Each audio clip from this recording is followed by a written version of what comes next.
Today on Locked On Canadiens, Rumor Roundup is back with the latest on the Carey Price situation, and we will start a new series where we do head-to-head comparisons for the Montreal Canadiens and their division rivals.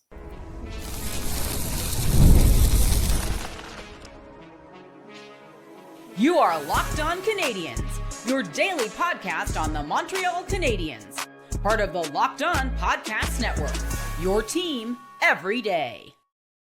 Hi there, everyone, and welcome to another episode of Locked On Canadiens. I want to thank you all for making us your first listen of the day. As you know, we're free and available wherever you get your podcasts, as well as on YouTube as part of the Locked On Podcast Network, where you get your team every day. My name is Laura Saab, also known as the Active Stick, and today I am not joined by my wonderful co-host Ian Boisvert. He's a little bit under the weather.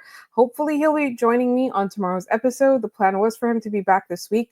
I will try and power through this episode all by myself, and hopefully you guys will bear with me. First, I want to talk about Carey Price and the latest on what's going on with that.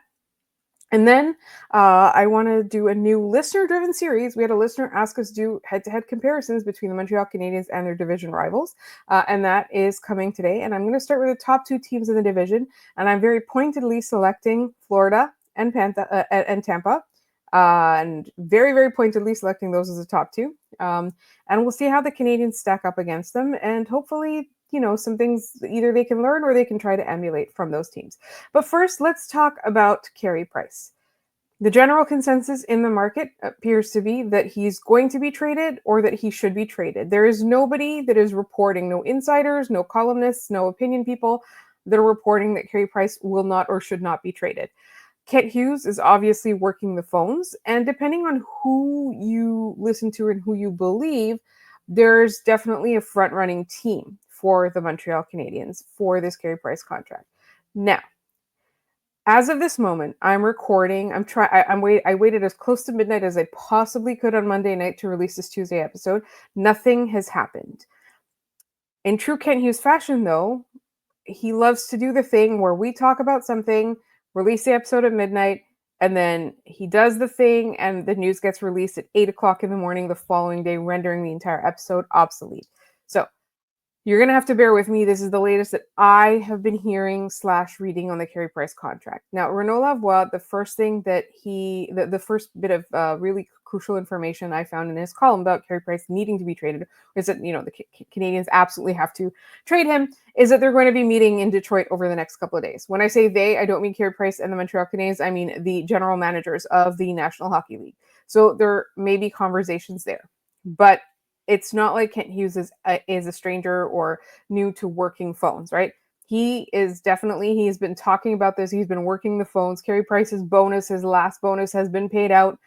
There's only $2 million in real dollars that a team has to pay for this contract. And let's talk about why they have to, right? What's the benefit of it? It's not even necessarily a benefit. It's kind of a need now. The Canadiens are a little bit over the cap. I want to say they're $4.9 million or $5 million. Let me just double check my notes. They're $5.93 million over the cap currently. And ordinarily what they would do is, and the rule is you have to be cap compliant before the season starts, right? You can use off-season LTIR, but what happens if you use off-season LTIR, which they could do in order to get under the cap, is that they can't use that for bonus overages later. So they'll be on the hook like for bonus overages, right? So it is in their absolute best interest to get 100% cap compliant before the season starts, and then they can put Carey Price or whatever player they have that's on LTIR. They can put them on LTIR once the season has begun in order to reap the benefits of that. And not only that, the cap space, it kind of accumulates over the course until I think it's until the trade deadline. But if you use that off-season LTIR space, that does not happen. Like it won't accrue over the course of the season. So you lose your flexibility later if you use your off-season LTIR right now. The problem is normally what the Canadiens would do is they would paper down some players from Laval to Laval in order to get cap compliant. And then on the first day of the season, they do all their little math and they put Carey Price on LTIR, and then they call up those players and everything's fine. They can't do that this year. So they absolutely have to trade this contract, or they must trade this contract, or they're just going to put themselves in a bit of a squeeze. So it's not like they hold all the leverage. It's just not the end of the world if they don't trade this contract, but it just makes the most sense for them to do it. I think that the last week we were talking about this, right? Like, are you paying the Canadians to take on Carey Price and getting the benefit of this LTIR, or are the Canadians paying you to take this off their hands, right? Like the opinions out there are mixed right now. Like, I think that you are doing a team a favor by giving them this this contract. And last week I had mentioned that San Jose was not under was under the salary cap floor. They were not. They were just over the salary cap floor, but there's a lot of teams that are close to it. Pittsburgh and I believe the Mammoth being the other two. So it is potentially in the best interest of some of these teams to take on this contract so that they can maintain their ability. Like they don't lose, like they can maintain flexibility much in the way that the Canadians do, right? Like the Canadians need flexibility because they need the cap space, and the other teams need that flexibility because they don't want to accidentally fall under the cap space, right? They want that flexibility to do whatever they want. So, anyways, all this to say is that the latest rumor that I had read about, and again, this is a rumor, was that the Montreal Canadiens were talking to one team only, and that the price and the way that it was phrased, I'm not really sure exactly who's exacting this price, was something similar to the Shea Weber contract. As you can expect, different sources have different rumored returns and requests, but the price being close to Shea Weber, like the wording, this comes from somebody was reporting on what Nicolas Cloutier said. So this is like secondhand reporting, and so I don't know, and it's translated from English to from French to English, but I don't know if the price meant like the Shea Weber contract where the Canadians traded him a couple of years ago, or the latest one where the Blackhawks acquired him from, I want to say, Arizona, or Utah. Um, so again, this is all just kind of speculative. I'm just talking about the actual rumors themselves. I don't have the cowboy hat, but what's interesting is depending on who you talk to, there's different players that different things that are up for consideration. There is one thing about the San Jose Sharks that's most important is that they are very close to their 50 contract limit. So they do need to get rid of two players if they get Carey Price. One of the rumors is that, and I believe this one comes from Marco D'Amico, and one of the rumors is that there's a couple of prospects that the San Jose Sharks are linked to part with. There's another sort of speculative aggregator that talked about maybe, one of the UFAs that are coming off the San Jose Sharks roster at the end of this year might be in play, kind of the Evgeny Dadonov situation from a couple of years ago. And the most logical choice for me, obviously, would be Alex Venberg, because he's the only center that's not, that's whose contract is coming to an end. But the the Shea Weber price was the part that was the most intriguing to me,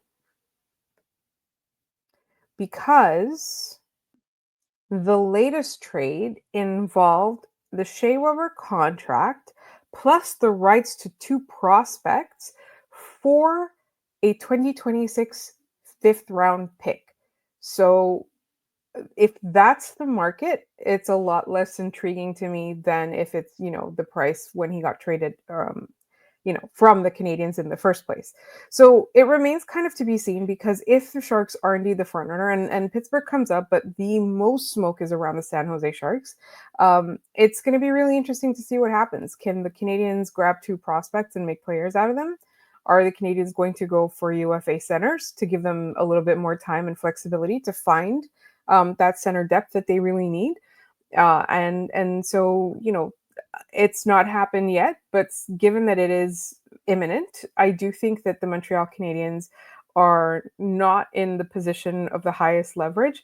But the one thing that I will say is that this front office will not just make a trade for a trade's sake. They will suck it up and find a way to make it work if the return or if the return is not high enough or the cost is too high. If they have to give up too much for a team to take on Carey Price's contract, they're just going to hold on to it. Like, they will not be forced into a corner. So, that's the latest that I've heard. I know it's a lot of jumbly stuff, but it was from a lot of different sources. The one thing that people do seem to agree on is that he is going to be traded and that he should be traded. And there will probably be more movement surrounding the GM meetings that are taking place in Detroit over the next couple of days. So maybe this time tomorrow, while I'm recording this, and hopefully Ian will be back too, we will be poetically lamenting the end of the Carey Price era in Montreal. And a whole bunch of other team fans are going to be able to say, X-team legend, Carey Price, San Jose legend, Carey Price, or something like that. And it's obviously going to really bother us, but that's kind of what we have no real choice, right? Like, very much like Carey Price's wife said, we want what's best for the team. And that's where I'm going to leave it at that. So up next, I do want to do a comparison of the Montreal Canadiens against their division rivals. This is a listener requested segment, and it's coming up in just a moment here on Locked On Canadiens.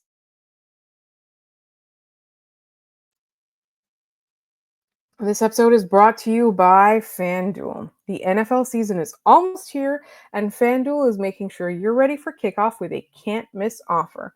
Right now, new customers can bet just $5, and if your bet wins, you'll get $300 in bonus bets to use across the app. I love using FanDuel because it fits however you like to bet. Player props, building a same-game parlay, or even jumping in live as the action unfolds. It makes every game more exciting, whether you're watching your team or just keeping an eye on your fantasy lineup. It's quick, easy, and the best way to add a little bit more energy to Sundays. So, are you ready to play? Download the FanDuel app now by visiting FanDuel.com to get started. That's FanDuel.com to place your first $5.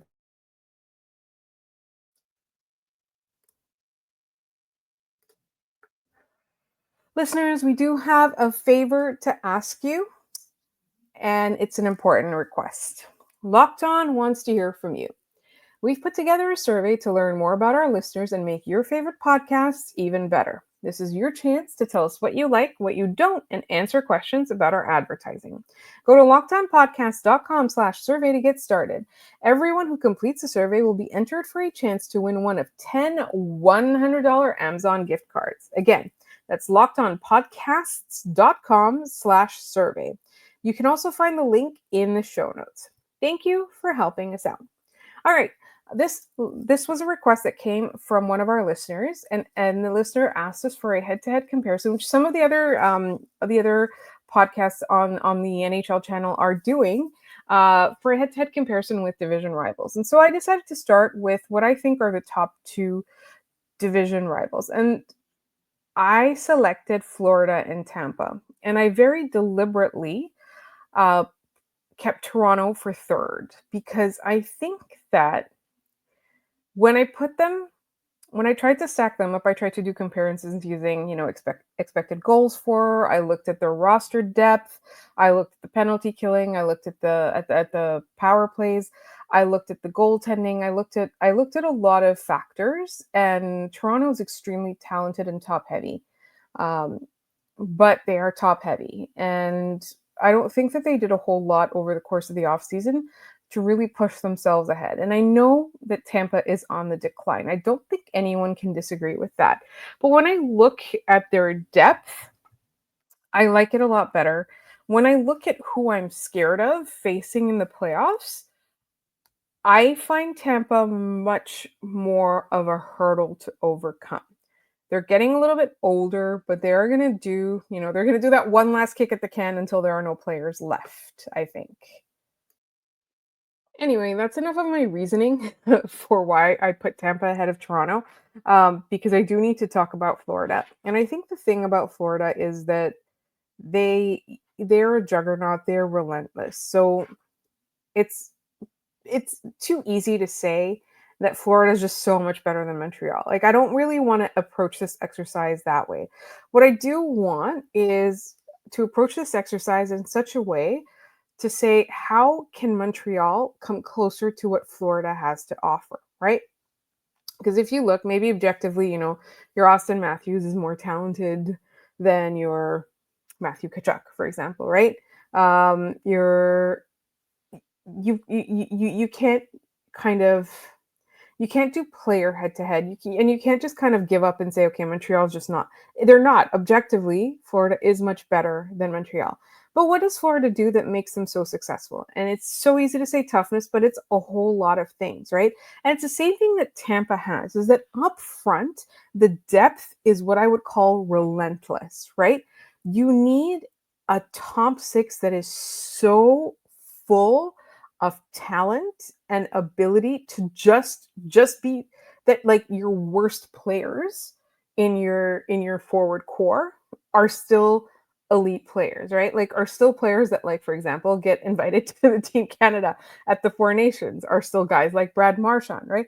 So what Florida does so successfully is that relentlessness. Once they've got you, that's it. And I haven't even started talking about, like, Bobrovsky or their defense at all. It's just like what Montreal needs to do to emulate them. It's so easy to just say toughness, but that's not the only thing that's at stake. I think it just has to be like, you got the puck, Florida got the puck. Good luck. You're never getting it back. All they're going to do is they're going to point it at your goalie. And it's going to be, they're going to hem you in your own zone. They're going to push you around so you can't even get close to the puck. Forget about trying to win board battles. You can't even get close to the puck, right? So they do that really, really intelligently, but they also have incredible defense. So what I kind of put all of my notes together, and one that I wanted to really kind of focus on is the difference in the rankings for a couple of things. The first one hurts my heart the hardest. um, it's expected goals for in all situations, and also 5v5. So all situations, Florida's second in the NHL. 5v5, they're third in the NHL. For Montreal, it is 29th and 28th respectively, yes.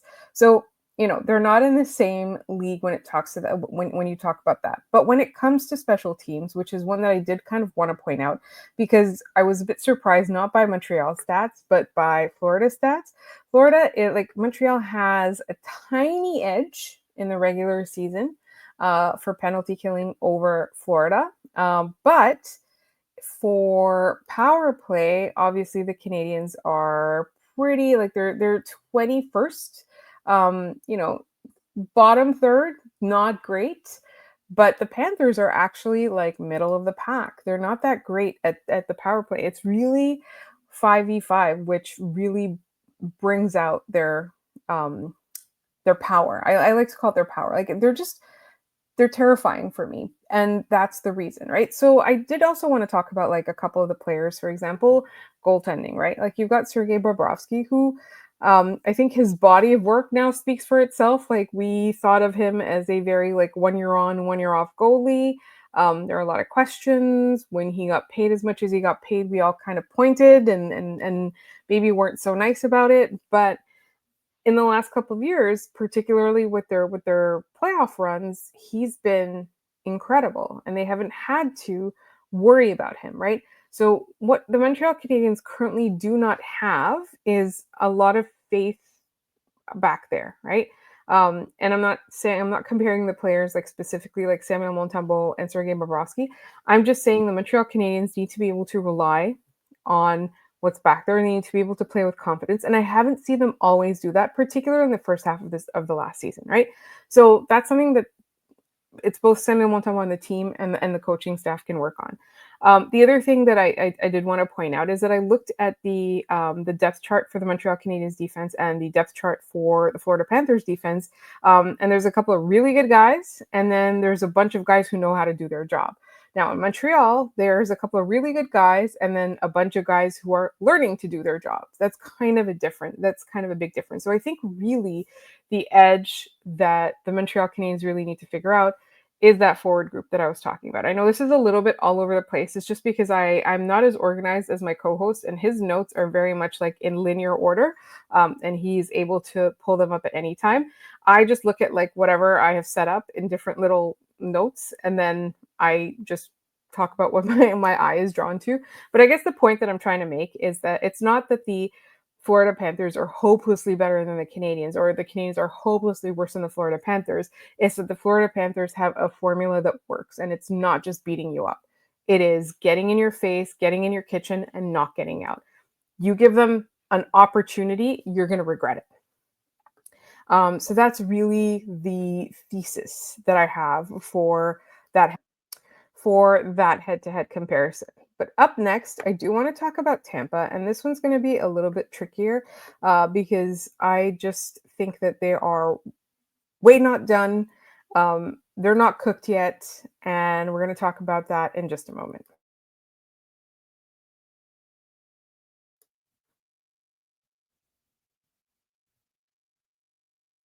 So I think what's going to be the most difficult about comparing teams is not today's episode, where it's teams that I think are objectively way better.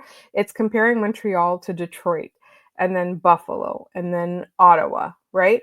Boston. Those I think are going to be the harder comparisons to do, because in what we're doing today, it's just like this team is better. How does Montreal try to emulate them? How does Montreal stack up against them? Well, they swept Florida last year, but that's not really what we're trying to do with this exercise. We're just trying to see, like, how do the Canadians get an edge in this division? How do they end up at the top of that division? And again, like, all this to say is I do not want anyone to think that I am doing any of the Canadians a disservice, right? Like I said, they've got two incredible defensemen, and then they've got another one who's elite or on his way to being elite, right? And then they've got a bunch of guys who are trying to figure out what they're doing.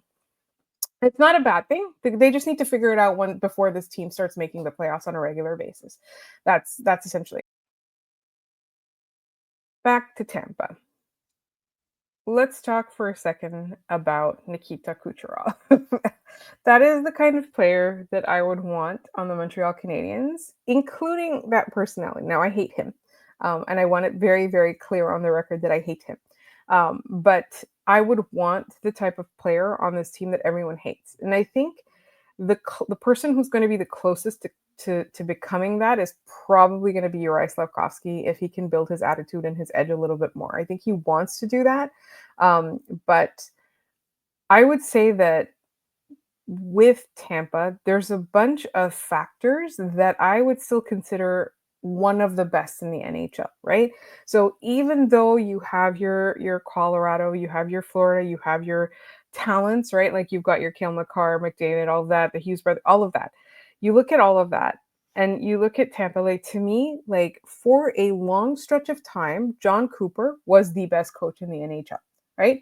For a long stretch of time, um, Nikita Kucherov, the worst, but he still is. He's one of the most talented and most in your face players, right? But Andrei Vasilevskiy, for a stretch of time, he was the best goaltender in the National Hockey League. Victor Hedman, for a stretch of time, was the best, like, number one defenseman in the National Hockey League. And all of those elements came together at the same time. And the fact that they are on the decline and, like, well past their prime, or getting past their prime, does not mean that they don't have the ability to really make some noise in the next couple of years before we're done with them forever. Like, I really, like, I'm not going to count them out for years. And one of the things that I did really, really want to point out as well with Tampa, what is that their depth is also incredible. Their forward depth is really, really good, right? So you want to make sure, if you are the Montreal Canadiens, which is a big problem right now, is you want to make sure your bottom six is able to, like, any guy in your bottom six can jump in a pinch and not be a top six forward, but support the rest of the top six players, right? If there's like, let's say the Canadiens figure out their number 2D situation, right? Like, let's say they get a guy, let's say Kirby Doc is, like, not there anymore, or he's the third line center or something, right? You want to be able to count on players who can jump in and play with your Patrick Laine, or your Ivan Demidov, or your Nick Suzuki, Cole Caulfield, etc. You want to be able to interchange those players for a long, like, in such a way that their loss is not felt. Like, I think about also with Vegas losing Mark Stone and then him magically being okay to go in the playoffs, right? Like, they were able to live without him for such a long period of time, right? those are the kinds of depths that you have to build in the National Hockey League. And I feel like Tampa has done a really good job of that. Just because these guys are older does not mean that that doesn't still count, right? And one thing that does count against them, obviously, and does count for the Montreal Canadiens is that age thing, right? Like the Canadiens have so much youth, they have so much boldness because of their lack of experience. Sometimes it counts against them. Sometimes they play in a way that shows us how immature they are. But come playoff time, these younger teams have so much more energy, right? And so much more endurance, which hurts Tampa. Like I feel like that's kind of really the only big edge the Montreal Canadiens have over them, because in most or in all other respects that I checked, um, Tampa is just so much better than they are. And so that's why I kind of included them, is that with Toronto, there's a lot more holes. And I'm actually quite excited to talk about Toronto because they're more of a paper tiger than even I thought. And I generally am not the kind of person that gives them the most respect. So all of this to say is that I hope that the listener, I believe it was Jack I Face Punch, that asked for a head-to-head comparison. I hope this is what you were going for. If not, please let us know, and we will adjust, because we will be doing head-to-head comparisons over the next couple of days as we wait. Most of the Canadians are in town. They haven't reported for physicals yet, and there is still no news on the golf tournament. I still have not asked my source because I don't want to abuse that privilege.